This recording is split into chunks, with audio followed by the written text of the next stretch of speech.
And the shutdown may be nearing its end, but of course that doesn't mean that the impact on air travel is ending anytime soon. And Transportation Secretary Sean Duffy says flight disruptions could continue even after the shutdown ends. Local 5's Megan McPherson is live at Des Moines International this morning.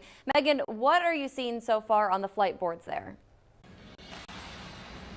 Yeah, hey, Dana and Joseph, good morning. It's normally very quiet, especially at this hour here at Des Moines International Airport. That has been the same this morning. I've been watching as travelers have been coming in, getting ready for their flights. Thankfully, spirits have been pretty good too. I've seen quite a few smiles, even though it is early. But we do have to mention, of course, that over the last week, that has not necessarily been the case. There has been some chaos here at Des Moines International as the FAA's flight capacity reductions hit about 40 U.S. airports. Des Moines International is not one of them, but we have still seen some impacts, and we are seeing those impacts here on the flight boards this morning. Obviously, I cannot necessarily guarantee that the flight impacts that we're seeing are a result of controller shortages, for example, but do want to highlight what we're seeing on the departures board. I'm seeing 2 flight cancellations, one on Delta that was supposed to take off at 10:21 to Detroit this morning, and then also seeing a United flight that was supposed to be going to O'Hare at 1:05. That's also been canceled.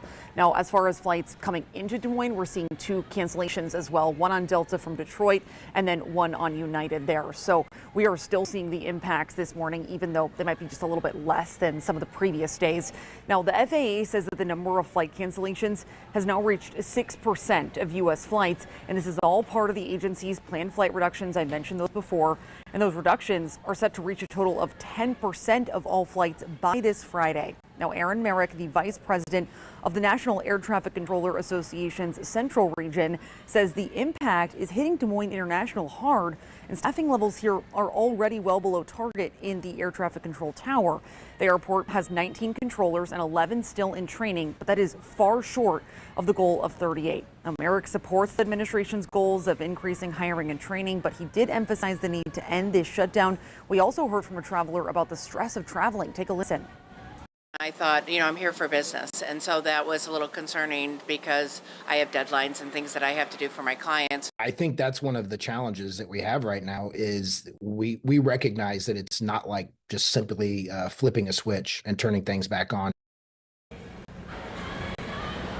For right now, travelers are urged to check their flight status frequently, especially as we head into the busy holiday season. Thanksgiving is just over 2 weeks away, so this is something that a lot of people are following right now. We also heard from Transportation Secretary Sean Duffy. I think he said this yesterday that if this shutdown ends, let's say today, the U.S. House passes that spending bill, then air traffic controllers could get that back pay as soon as 48 hours later. So that is something that people are going to continue to be following. But for those airports where air traffic controllers have been calling out of work or just not showing up, it's not clear, even if the shutdown ends, if they'll come back to work right away. This is something we'll continue to follow. Live at Des Moines International this morning, Megan McPherson, Local 5 News.